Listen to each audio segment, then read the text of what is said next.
About to go live, got all eyes on me. Give a damn what they talking about, got soldiers ride with me. And they know I'm lethal. I got my reach.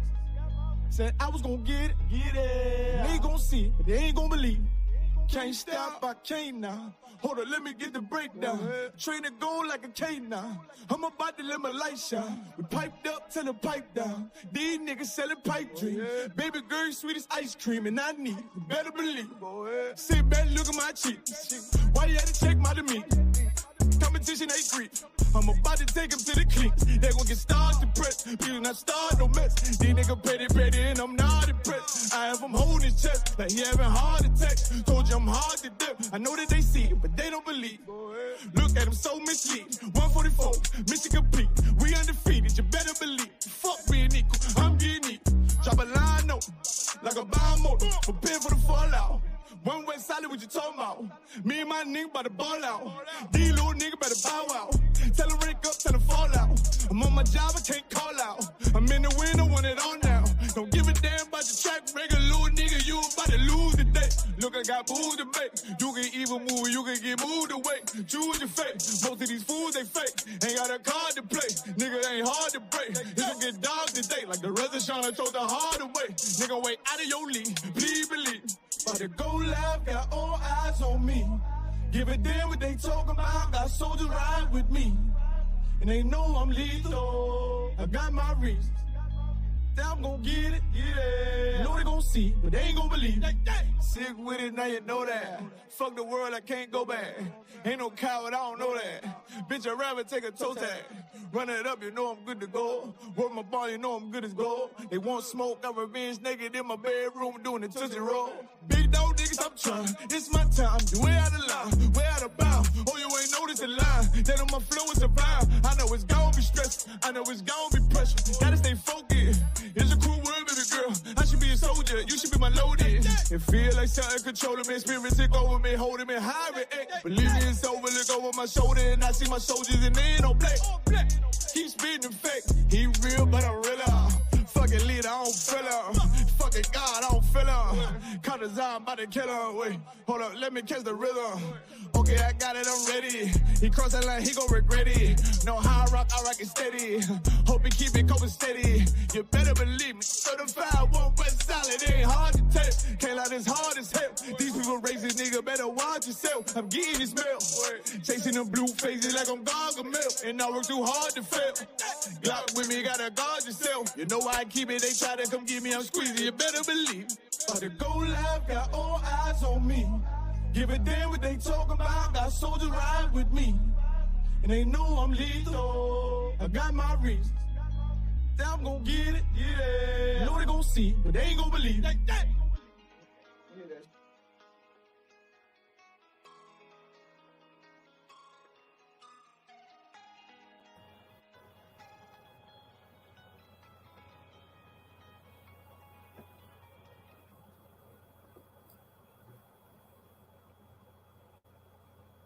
All right, let's clap it up. Shalom, Israel. We are the Israelite School of Universal and Practical Knowledge, started out of 1 West, 125th Street, Harlem, New York, where we are led by the amazing Commanding General YAHANNA. You understand? And today is Wednesday. That means it's the law class. This is the I.S.U.P.K. Port Arthur / BEAUMONT Wednesday law class, where we go over scriptures in this book, the Holy Bible, set apart records for the Israelites, so-called Blacks, Hispanics, Native Americans. We go over records in this book pertaining to the law, because the law was only given to the Israelites, not the Edomites, not the Moabites, not the Hamites. It was given to the Israelites. And if you do your research, if you do your homework, you'll know that the Edomites, that's the racial stock of the so-called white people. The Hamites, that's the racial stock of the so-called Africans, the African tribes. And the Moabites, that's the racial stock of the Chinese people. I'm saying we're not being prejudiced in this school. We're strictly going off of the records of this book. You know what I'm saying? The law was given to the Israelites. It says that in this book. There are 18 different nations, And all of the other nations, the Lord is not with those nations. The Lord is, God's chosen people are the Israelites. And if you do, and if the geological and archaeological data, geographical and archaeological data proves that the Israelites are the so-called blacks, Hispanics, and Native Americans. And also the scriptures prove it itself. You know what I'm saying? The curses in Deuteronomy chapter 28, those align with our people, with so-called blacks, Hispanics, and Native Americans. So with no further ado, we're going to get into class today. Today's law class. The name of today's class is Perfection is Expected. You know what I'm saying? The Christian church teaches you that only God is perfect. God is the only one that's perfect. And all of us, we fall short. And that's why Jesus died for us. Jesus died so we could be, it's okay for us to continue to sin. Because God knows our heart. God knows that we try. That's not the truth. The Christian church is misleading you. Your Christian pastor is doing, he's pretty much promoting white supremacy. He's pretty much, not only is he telling you that Yahweh Shah HaMashiach, who the world knows as Jesus Christ, is a white man, but he's telling you that garbage as well, telling you that you don't have to be perfect. So let's look up. Before we get into it, you can see I have these books here. First book I have is the King James 1611 Holy Bible. Of course, we need that to do our studying. We have the King James 1611 Holy Bible. Then we have the King James Version Apocrypha. These have the scriptures that aren't in that were taken out of the Holy Bible. There are other books in these that are part of the King James Bible, but they were taken out because the oppressor of the devil, the Bible speaks of. That's why they were taken out. So we have the Apocrypha, the Bible, and also we have our Zondervan Bible Compact Dictionary. You know what I'm saying? This book is a good book to have because certain words in the scriptures we might not understand what they're talking about, and we need reference. So this Bible dictionary gives us the true meaning of words that we might not understand in the dictionary. And I'm about to use that right now. These 3 items, like my Adawan says, have you seen some of his classes? These 3 items is your Israelite starter kit. You know, if you want to start studying and start to serve the Most High, first thing you should do is get in all black and come to class. You know what I'm saying? Call the number on the screen. You know what I'm saying? Start coming to class. Get in your all black, men of Israel. You know what I'm saying? Start learning the precepts. Get your precept book, build it up. But the second thing you want to do is obtain these 3 items: a 1611 Holy Bible, King James Version, King James Version Apocrypha, and then a Zondervan Bible Compact Dictionary, a Zondervan Compact Bible Dictionary, excuse me. And I'm about to use this right now. So we're talking about the word perfect. How the Most High, or not the Most High, but your Christian church, your Christian pastor will lead you to believe that only the Most High is perfect. And we fall short of perfect. Well, let's look up the word perfect in this Bible dictionary, because it says, we're going to get into that, how it says the word perfect all throughout class today in the scriptures, of course. But let's see what the word perfect says in the Zondervan Compact Bible Dictionary. Salakia, Israel, give me one moment while I look this word up.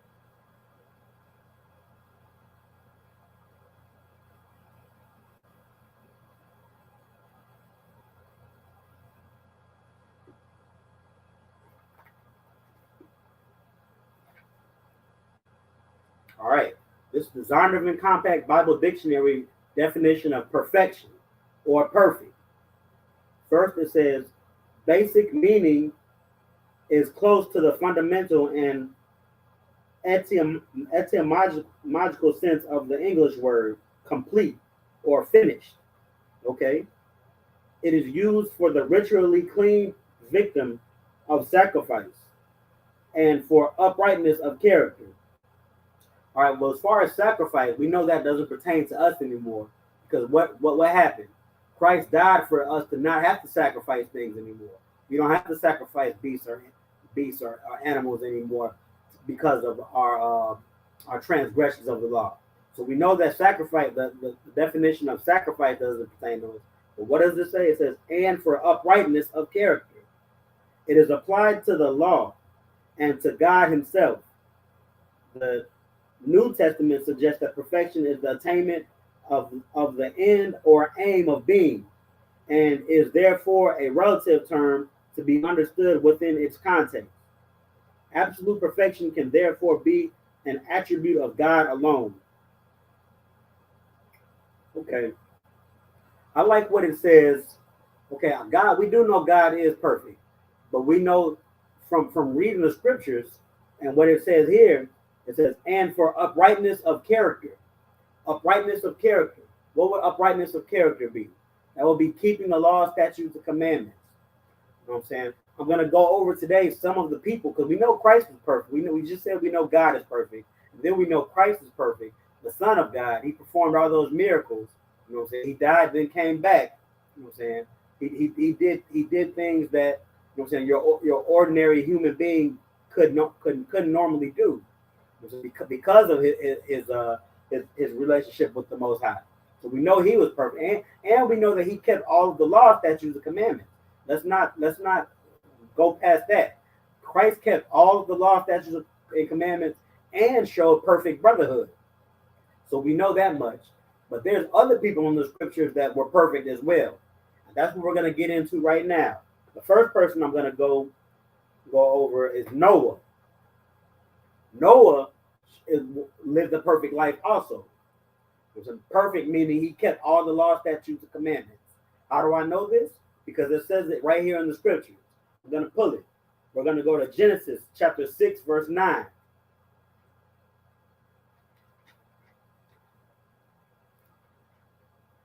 Beginning.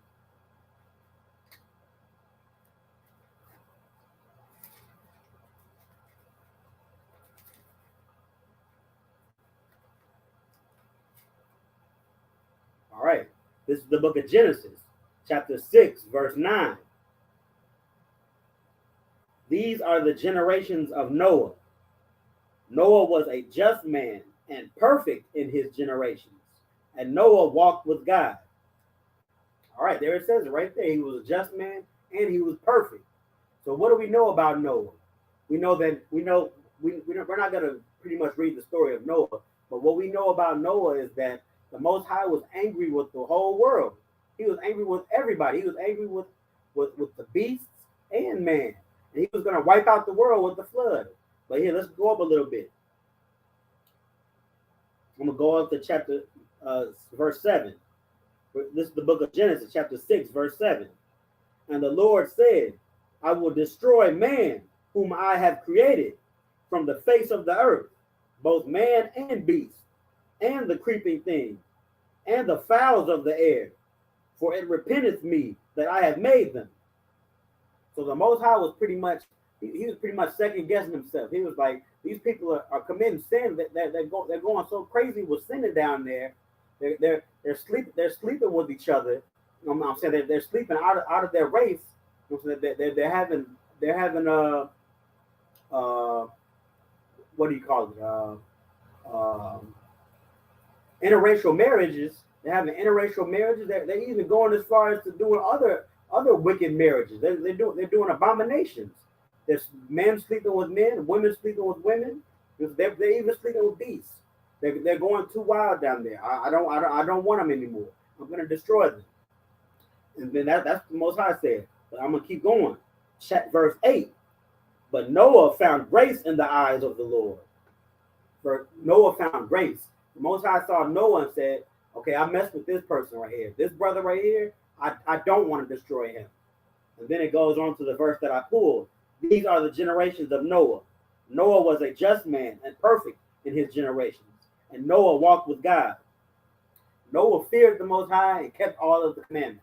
Now we do know back then in the days of Noah, you know, the law of Moses was not there yet. So if Noah was upright and perfect, that means there is a way to be morally righteous. There is a way to be righteous. You know what I'm saying? Walk with God, fear the Most High, and do it, hearken into His word, do as He says before the actual law was given. Because how else do we know that? We know that because we know the law was given, the breath of life that was given to Adam. that was the law, statutes, and commandments. That was the rules and regulations for pretty much being able to run the Garden of Eden, because the Garden of Eden was perfect. You know, the Garden of Eden had fruits, vegetables, livestock. It had everything that was perfect. The best of the world was in the Garden of Eden, and the breath of life was the law, statutes, and commandments that the Most High gave to Adam to be able to uphold that. Also, we know Cain and Abel. We know that the Most High was with Abel, but not with Cain. You know what I'm saying? It shows right there, people were able to be righteous and be unrighteous. Cain was unrighteous, Abel was righteous. And these were all people before Israel, before Jacob had his 12 children and had the law, statutes, before the law, statutes, and commandments were given to Israel from Moses. So going back to Noah was the only righteous man in the whole world. And if we know the story of Noah sent the Most High sent that flood to flood out the whole earth. But Noah was given instructions from the Most High to save 2 of every beast. You know what I'm saying? I'm paraphrasing, but 2 of every creature, and himself. And they were put. Noah even warned the people that a flood was coming, but people didn't want to listen. You know what I'm saying? Noah was one of the first prophets. That's what we do today. We're warning the people that Babylon will be falling. We're warning our brothers and sisters that, you know what I'm saying, that time is coming. It's the end times right now. We see in the book of Revelations, it says there'll be wars and rumors of wars.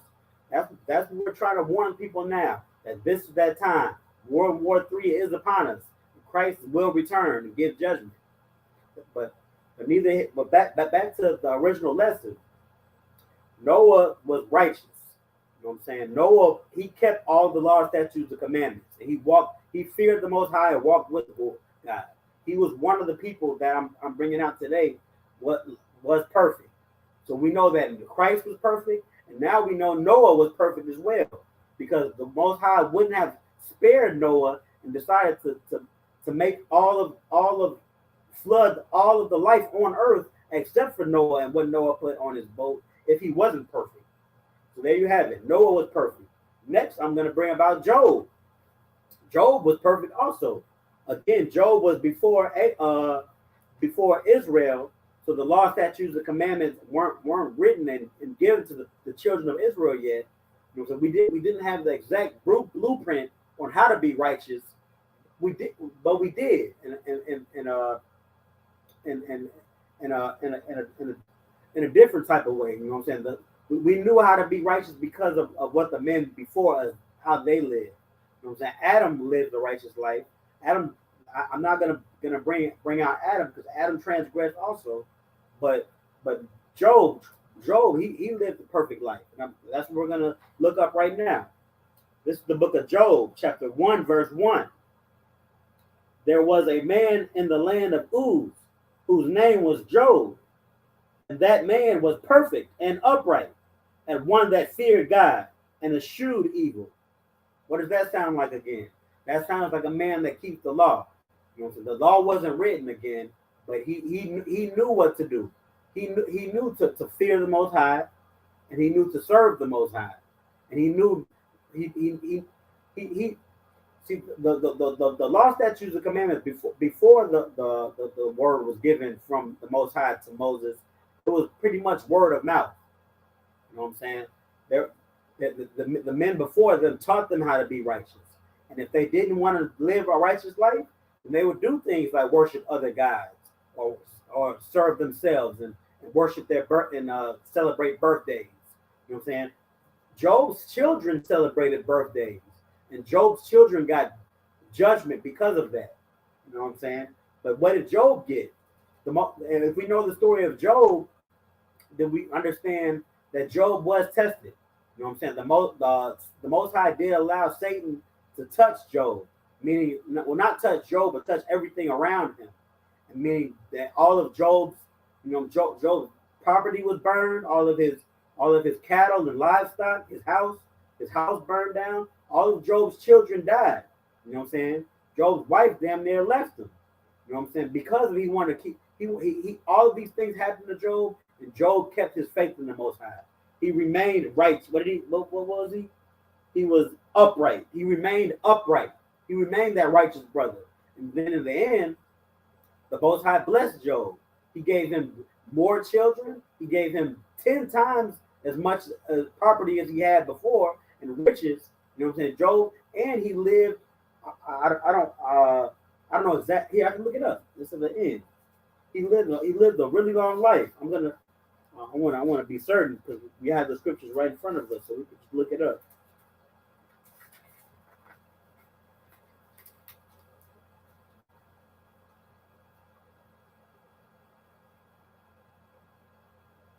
After this, this is the book of Job, chapter 42, verse 16.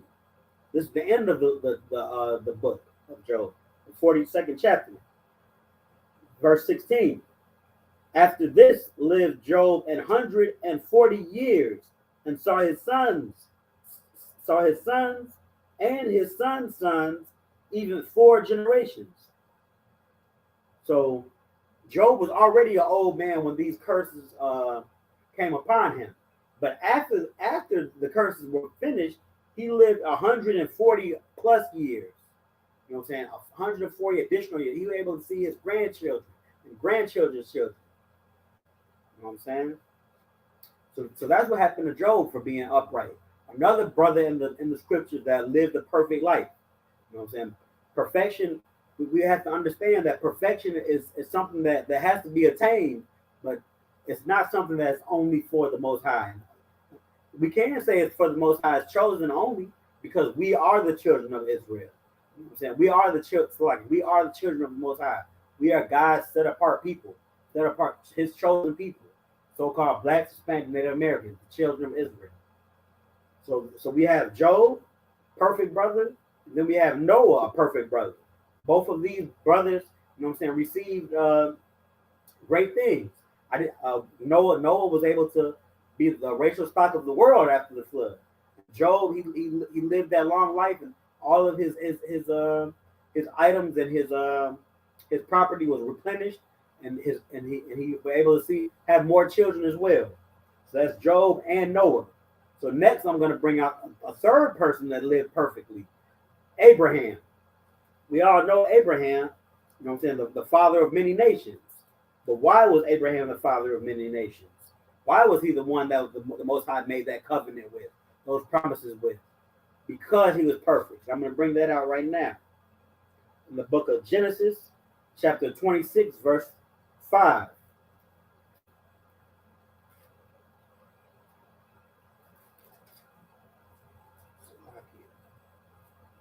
This is the book of Genesis, chapter 26, verse 5. Because that Abraham obeyed my voice and kept my charge, my commandments, my statutes, and my laws. I'm going to go up a little bit to give us some context. This right here is talking about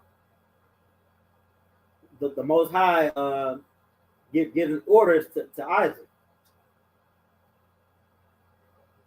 This is the book of Genesis, chapter 26, verse. Well, let's go all the way to verse 1. This is the book of Genesis, chapter 26, verse 1. And there was a famine in the land, besides the first famine that was in the days of Abraham. And Isaac went unto Abimelech, king of the Philistines, unto Gerar. And the Lord, verse 2, and the Lord appeared unto him and said, Go not down into Egypt, dwell in the land which I shall tell of thee. Verse 3, sojourn in this land, and I will be with thee, and I will bless thee, for unto thee and unto thy seed, for I will give all these countries, and I will perform the oath which I swear unto Abraham thy father. Verse 4, and I will make thee seed to multiply as the stars of heaven, and I will give unto thee thy seed all these countries, and in thy seed shall all the nations of the earth be blessed. Verse 5, because that Abraham obeyed my voice and kept my charge, my commandments, my statutes, and my laws. That's the Most High telling Isaac that do this. Go to that land and sojourn there. Take that land upon yourself and live there. And I'm gonna bless you because I told your father that I would bless you. And why did I tell your father I would bless you? Because what? Your father kept my charge, my commandments, my statutes. The Most High Abraham listened to the Most High. When the Most High gave instructions to Abraham, he fulfilled them. He was ready to sacrifice his son, Isaac. He was ready to sacrifice Isaac for the Most High. But the Most High told him, no, you don't have to do that. So then again, a person that kept the commandments, the statutes, the laws of the Most High. These people were perfect. These brothers were perfect. So let's how does that pertain to us as the nation of Israel? You know what I'm saying? How do we know that keeping the law, the Most High, being perfect is keeping the Most High's laws, statutes, and commandments? But we know when the law was given to us, we were given an order. We could do like Abraham and hearken to the voice of the Most High, listen to his orders, keep his orders, and carry them out, or we could do like what we want to do. We could put our own spin on it. And right now, I'm about to pull when that order was given in the book of Deuteronomy, chapter 27, verse 1.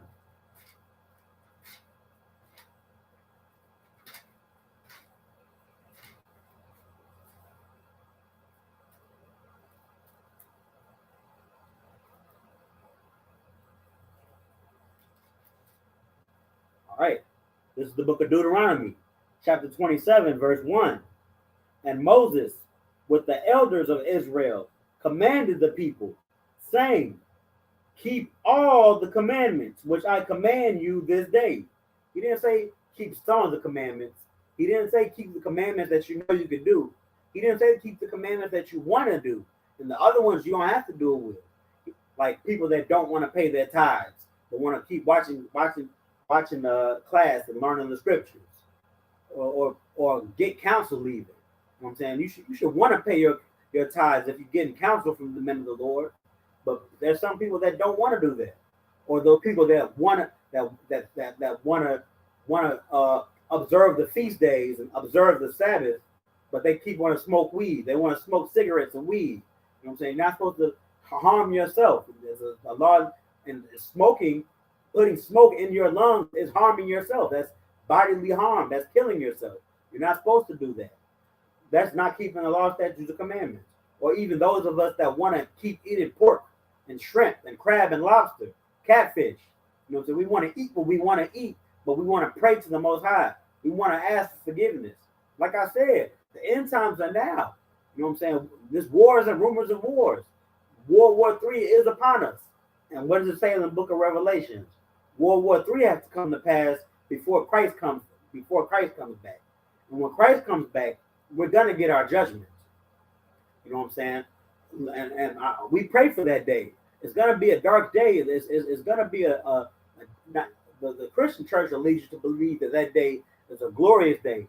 People are gonna get beamed up on chariots and lose their clothes, and the rapture is gonna come upon us. But really, that day is more judgment day than a glorious day. And what do we know? Who deserves righteous judgment, and who deserves, well, all of the judgment will be righteous, but in getting that judgment, who's going to get death? Who's going to get their head chopped off by Christ himself? You know what I'm saying? What nations of people will be destroyed and put into captivity? It says in the book of Revelation, he that leadeth into captivity shall go into captivity, and he that killeth with the sword shall be killed with the sword. I'm paraphrasing, but that's what's going to happen. People's judgments are going to come. And Slaki, I lost train of thought. To get back what I was saying. Oh yeah, Moses commanded us to keep all the law, statutes, and commandments, not to keep some of them, to keep all of them. We have to keep the dietary laws. We have to keep the cleanliness laws. We have to keep the Sabbath. We have to observe the Sabbath. We have to observe the high holy days. We have to do all these things. We have to show brotherhood. We can't try to cheat our brother.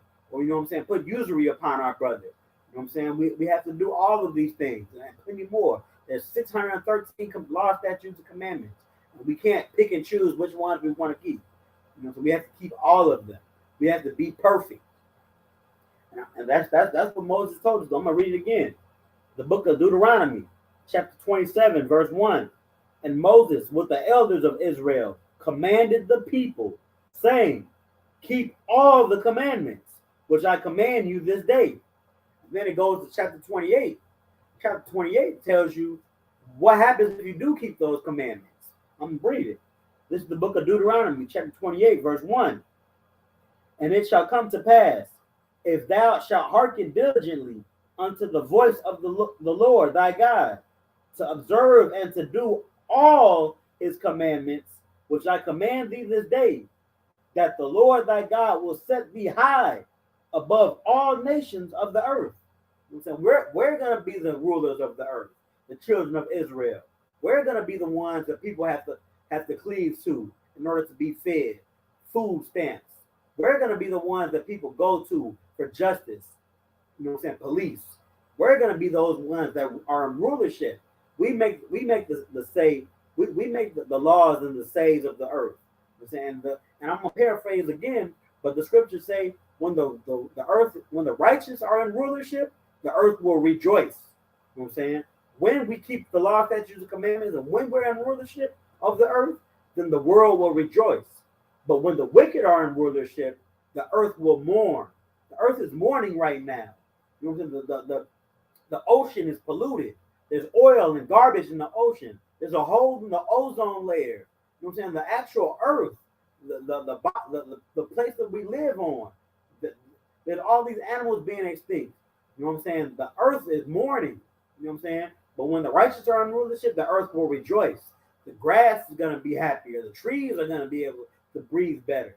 You know what I'm saying? We're going to be running the earth properly. But back to the lesson. So we know that these three brothers in the scriptures, Noah, Job, and Abraham, they lived perfect lives as well as Christ. They were perfect, and they got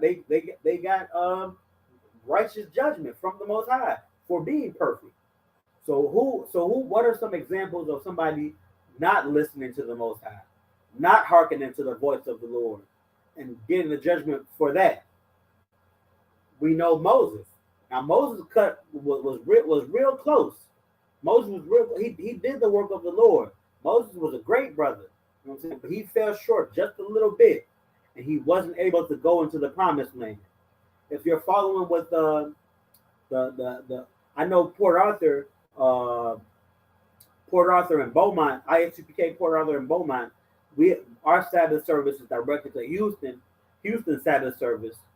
So for brothers and sisters watching, if you want to start watching Sabbath service, go to I.S.U.P.K. Houston, and that's where Port Arthur and Beaumont. We still need to get a school where we can hold Sabbath service. But right now, our Sabbath service is conducted at Houston. So you could log on to I.S.U.P.K. Houston, start following Sabbath service there, and in Sabbath service rather, we're learning that right now we're at the part where Moses was going over the curses. We right after that, and right now he's passing the torch on to Joshua. Joshua will be the new leader of the Israel. Why couldn't Moses continue to be the leader of Israel in the promised land? Because of one thing. He decided not to listen to the Most High on one thing. When the children of Israel were in the wilderness and they needed water, Moses went to the Most High and said, the Israelites need water. You know what I'm saying? They're coming in, they're whining, they're complaining about how it was better in Egypt. And they're thinking that I brought them out here in this land just to die. They need water to be able to drink. So the Most High said to Moses, you know what I'm saying? The Most High will lead you to a rock and speak to that rock, and then water will come out of that rock. And then the children of Israel and their beasts shall be able to drink that water that comes out of the rock. And then that's how you know the Most High is with you. The Most High loves you. And the Most High is giving you life through that miracle. It's a miracle right there. Through that miracle right there, That's how you know. What did Moses do? Moses led the children to the rock, but he decided to put his own spin on things. We're going to read that. It's the book. First, I'm going to take us to the book of Numbers, chapter 20, verse 7.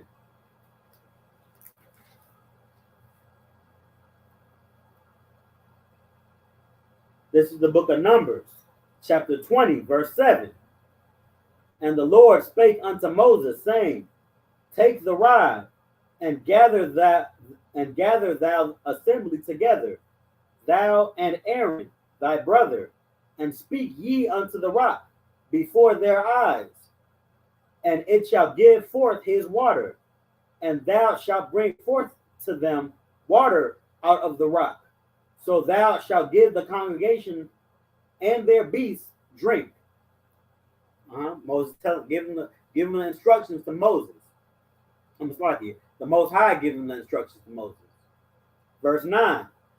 And Moses took the rod from before the Lord as he commanded him. Verse 10. And Moses and Aaron gathered the congregation together before the rock. And he said unto them, Hear now, ye rebels, must we fetch you water out of this rock? Verse 11. And Moses lifted up his hand, and with his rod he smote the rock twice, and the water came out abundantly, and the congregation drank, and their beasts also. So right there you can see Moses put his own twist on things. As you can know from reading before, Moses was becoming vexed with the children of Israel because we're the children, blacks, Hispanics, Native Americans. You know what I'm saying? We are a stiff-necked people, but we'll let you know when we're going through it. You know what I'm saying? We'll complain. You know what I'm saying? Well, what is this? The kids in the back seat of the car? Are we there yet? Mama, I'm hungry. Daddy, I gotta use the bathroom. How come we not there yet? You know what I'm saying? Children of Israel will complain when it's time when we're being when we're going through it. And that's the children of Israel they're pretty much complaining to Moses left and right. You know what I'm saying? Moses was being vexed. So that's why Moses decided he wanted to put his own spin on things. He wanted to say, before he gave the children of Israel water, he wanted to say, hear now, ye rebels, y'all that don't want to listen. Must we fetch you water out of this rock? You know what I'm saying? Speak to them as if they're ungrateful. And then on top of that, he smote the rock. You know what I'm saying? He smote the rock. You know what I'm saying? The Most High, he wasn't pleased with this. He gave the children of Israel water, but I'm gonna keep going until verse 12. The book of Numbers, chapter 20, verse 12. And the Lord spake unto Moses and Aaron, because ye believe me not to sanctify me in the eyes of the children of Israel, therefore ye shall not bring this congregation into the land which I have given them. That's pretty much the Most High telling them certain people aren't going to be able to congregate in the chosen land. And I'm gonna go to Deuteronomy chapter 3 verse 27, where it's pretty much recapping on that, recapping on Moses not being able to dwell with the children for that simple act. This is the book of Deuteronomy, chapter 3, verse 27. Get thee up. Well, let's give some context before we start reading.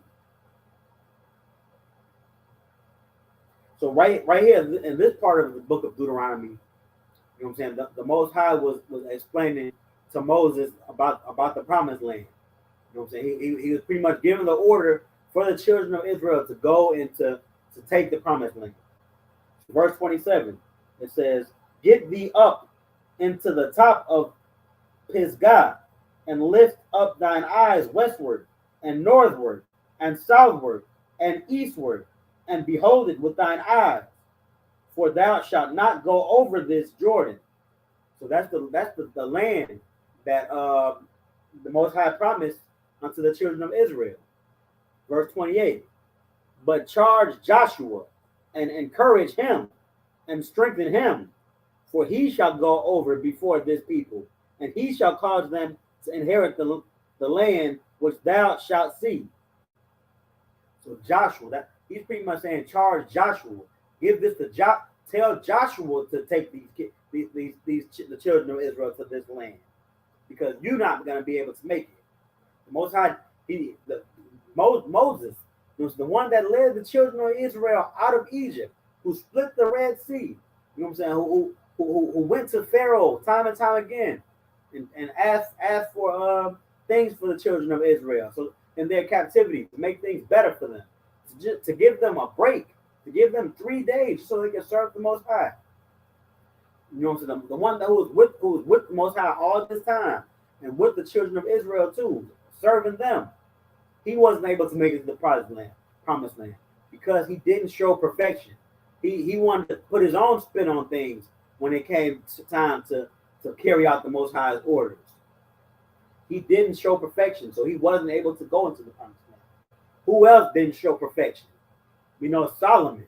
If we know a thing or two about Solomon, we know he had many wives, but some of Solomon's wives were not Israelites, were not women of his nation. And that's why Solomon got the judgment he got also.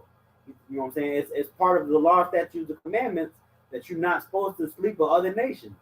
It says in the book of in the Torah, it says, don't give your sons to their daughters, nor your daughters to their sons.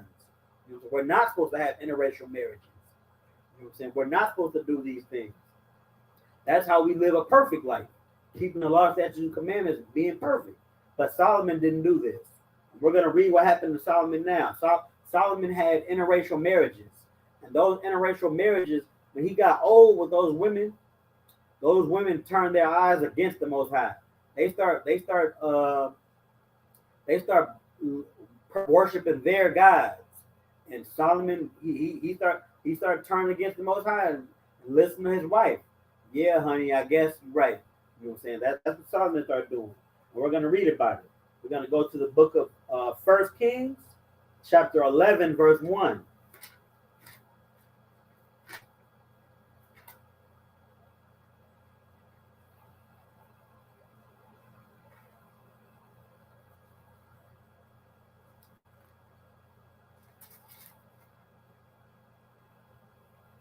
All right. So this verse 1 is just to give us some context on where we at with Solomon and his wives. So this is the book of 1 Kings, chapter 11, verse 1. But King Solomon loved many strange women, together with the daughter of Pharaoh, women of the Moabites, Ammonites, Edomites, Zidonians, and Hittites. All right, there it says. Solomon loved many strange women. Now, if we know something about Solomon, we know that he was King David's son. You know what I'm saying? King David was, man, the most High loved King David, and the Most High loved Solomon too. But he really loved King David, and that's why Solomon was king, because King David was his father. And Solomon was the Most High loved Solomon too. You know what I'm saying? Solomon prayed to the Most High for answers on how to lead the children, and the Most High gave him great knowledge and great wisdom. Solomon was said to be the wisest man Israel has ever known. You know what I'm saying? But he didn't live a perfect life. He fell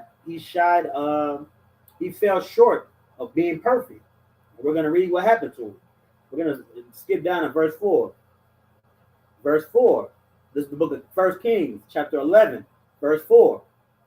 For it came to pass, when Solomon was old, that his wives turned away his heart after other gods, and his heart was not perfect with the Lord his God, and as was the heart of David, his father. So it says right there, his heart was not perfect with the Most High, as his father's heart was, as David's heart was, because his wives turned his heart away from loving the Most High. So he was, and it says in the scriptures, you know, Christ said this: the greatest commandment is to love the Most High with all your heart, and all your mind, and all your soul. Second greatest commandment is to love your brother as you love yourself. I'm paraphrasing, of course, but those are the first two great commandments above all the others. And that's where Solomon fell short with the first one. You know what I'm saying? Because of his wives. If he wasn't, you know what I'm saying, dibbling dabbling in other nations in the first place, he wouldn't have to worry about that. He broke the law first off to get the other wives or to get the other nations' wives, and then that's where the big no came, and he started. I'll read it again, verse 4. For it came to pass when Solomon was old that his wives turned away his heart after other gods. He started to worship other gods because of his wives. That's the big no, worshiping other gods. If you've been watching these classes and keeping up with us, then you know that the Most High, he hates it when you worship other gods. He calls that whorism.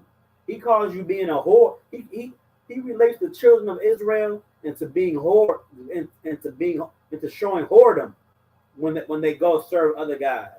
We all know how disgusting the life of a whore is.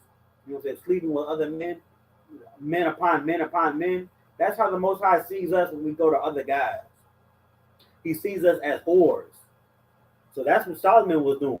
Solomon was pretty much being a whore to the Most High. He was worshiping other guys. What happened to him? We're going to read it. I'm going to skip down to verse 11. This is the book of 1 Kings, chapter 11, verse 11. Wherefore the Lord said unto Solomon, forasmuch as this is done of thee, and thou hast not kept my covenant and my statutes, which I have commanded thee, I will surely rend the kingdom from thee, and will give it to thy servant. So he took the kingdom from Solomon. Solomon wasn't able to be king anymore because of that. His servant, Solomon's servant was the one who was king. I think his name was Jeroboam.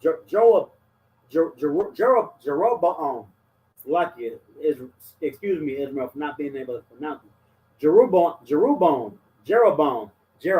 Sorry, there it is. Jeroboam. So Jeroboam became king. That was Solomon's servant.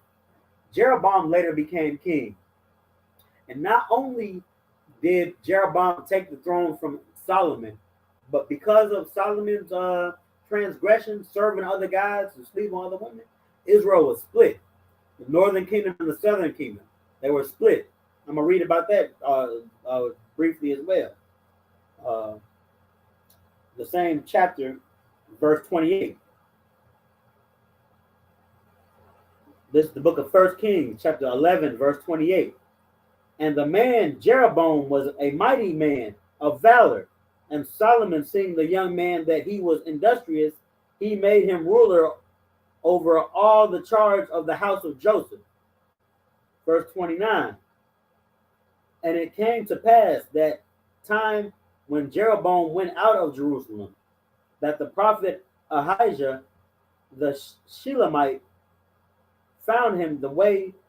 So I'm gonna skip down to 31, verse 31. And he said to Jeroboam, take thee 10 pieces. I should have read that. So I'm gonna go back to where I left off and talking about Ahijah in verse 29. I'm gonna start from 29 from the top. And it came to verse 29.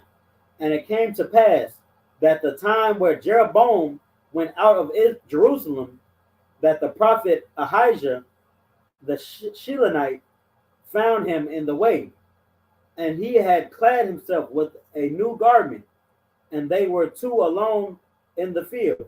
Verse 30. And Ahijah caught the new garment that was on him and rent it in 12 pieces. Verse 31. And he said to Jeroboam, take thee 10 pieces, for thus saith the Lord, the God of Israel, behold, I will rend the kingdom out of the hand of Solomon, and I will give 10 tribes to thee. So Jeroboam was only given 10 tribes. Those 10 tribes we know are it's like the northern kingdom. You know what I'm saying? The Hispanics, part of the Levites, and the Gadites and the north the Native Indians and some Seminole Indians, Native Indians, Seminole Indians, and Hispanics, the Northern Kingdom. That was split from the Southern Kingdom, which are the so-called blacks and the least part of the Levites and the Benjamites, the West Indians. You know what I'm saying? At that point in time, I say those geographical titles to get you to understand who we're talking about. But at that point in time, they were all Israelites. They were all just children of Israel. They weren't living in those specific land masses at that point in time. But at that point in time, they were split: the Northern Kingdom and the Southern Kingdom. That's how the Hispanics ended up where the Hispanics were, and the Native Indians and the Seminole Indians ended up where they were, and the blacks and the West Indians ended up where they were later because of this split. But this split happened all because of one man. He was the king of Israel at that time. He wanted to fall short. He didn't want to be perfect. That's what falling short of perfection gets us, Israel. That's why we have to be perfect. So now let's go to what Christ said.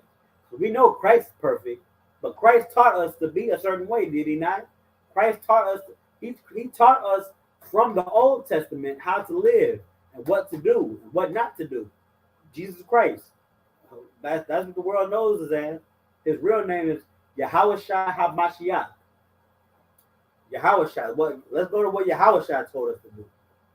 And I'm going to take us to the book of Matthew, chapter 5, verse 17.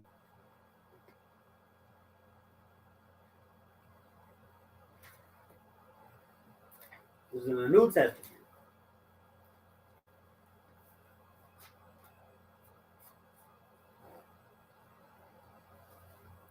This is the book of Matthew, chapter 5, verse 17.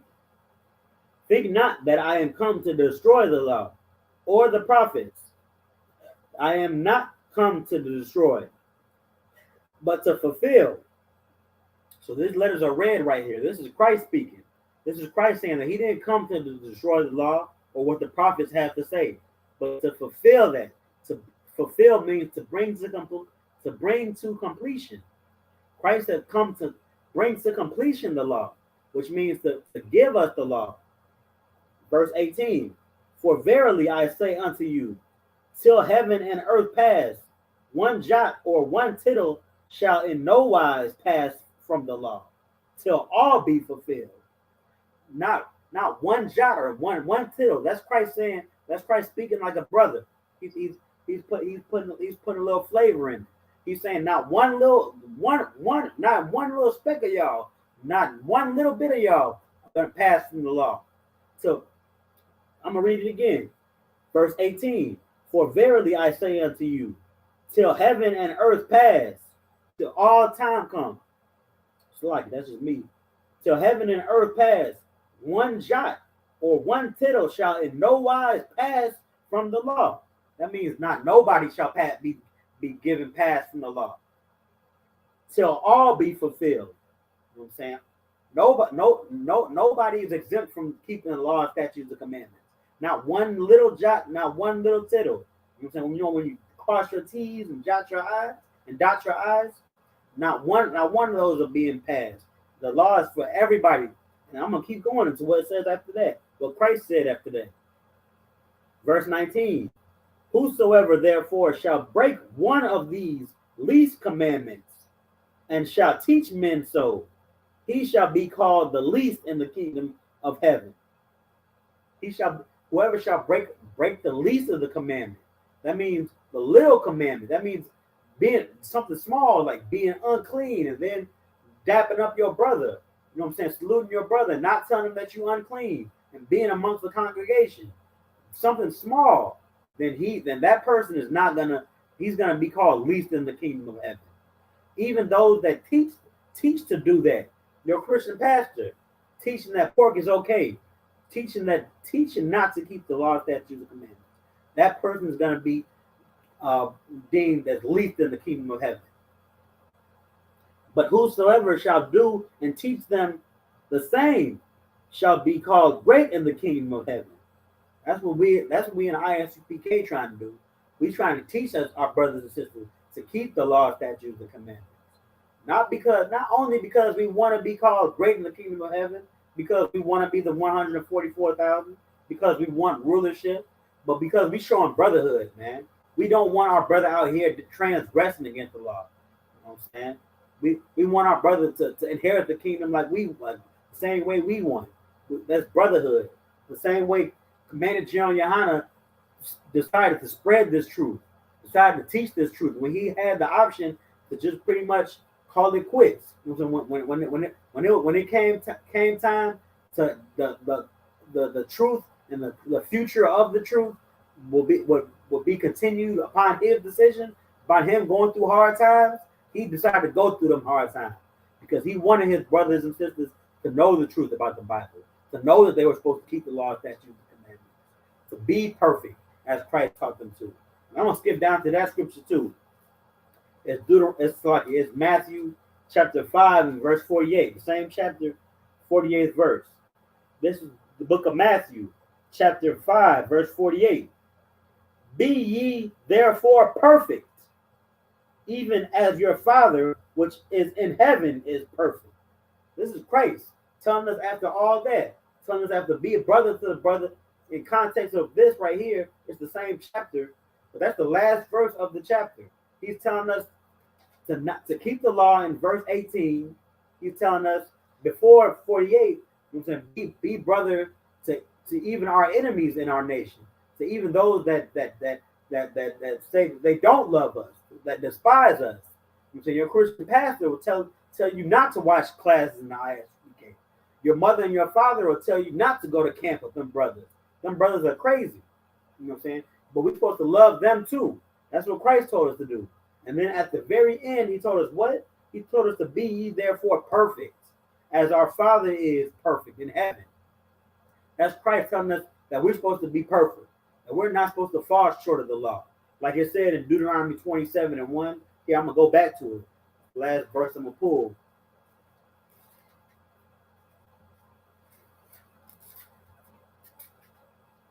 This is the book of Deuteronomy, chapter 27, verse 1. And Moses said, with the elders of Israel, commanded the people. And Moses with the elders of Israel, commanded the people, saying, keep all the commandments which I command you this day. Keep all of them. That's what Christ is telling us to do. Be ye therefore perfect, like our Father is perfect in heaven. We can be perfect that way by keeping all of the commandments. And I'm gonna wrap it up with that, man. You know what I'm saying? Also, brothers and sisters that are watching, the ISUPK down south cookout is coming soon. It's if you're a so-called Black, Hispanic, or Native American, then you're welcome, free of charge. You know what I'm saying? Come chill with your brothers. You know what I'm saying? Be with your brothers and celebrate with your brothers. You know what I'm saying? We're having a cookout at the school. The cookout dates are, give me one moment.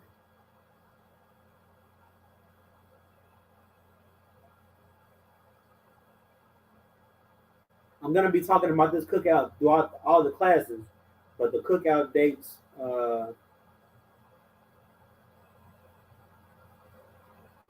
November 23rd through 26th. All those days, 23rd through 26th, at 7701 Belford Street, Houston, Texas. That's where the down south cookout will be held. All of the zones, this zone, the Port Arthur Beaumont zone will be there. You know what I'm saying? The Killeen zone will be there. San Antonio zone will be there, and brothers and sisters from all over the world, all over the nation, within different zones in the West Coast, the East Coast, all zones all over the nation. New York headquarters, Commander General YAHANNA himself will be there. You know what I'm saying? So come celebrate with the school, man. You know what I'm saying? We're gonna have all those days, the 23rd through the 26th of November. You know what I'm saying? Celebrate with the Aki, free of charge. Eat with us, drink with us, kids allowed. It'll be events for the kids. There's gonna be a Thursday. That Thursday is gonna be a scripture breakdown, and then there's gonna be a scripture breakdown, and then game night that Thursday. Then that Friday is we're gonna be teaching the Akim and the Akwathian how to dress animals. You know what I'm saying? How to cut a chicken. These things will be needed in the end times. How to field dress animals. How to cut a chicken, pluck the feathers, or field dress your cow. You know what I'm saying? Get that meat off of it. And we'll be eating fresh food. The cookout. That Saturday will be the cookout. My phone keeps. Saturday will be a lecture by Commanding General YAHANNA, and then that Sunday will be the cookout. So all Akim and Akwathian, feel free to join. No fee, no price. We're not trying to charge you. We're just trying to have a good time with our family. This is a family affair. So-called Blacks, Hispanics, Native Americans. And with that, I'm going to get us the security announcements so we can end class.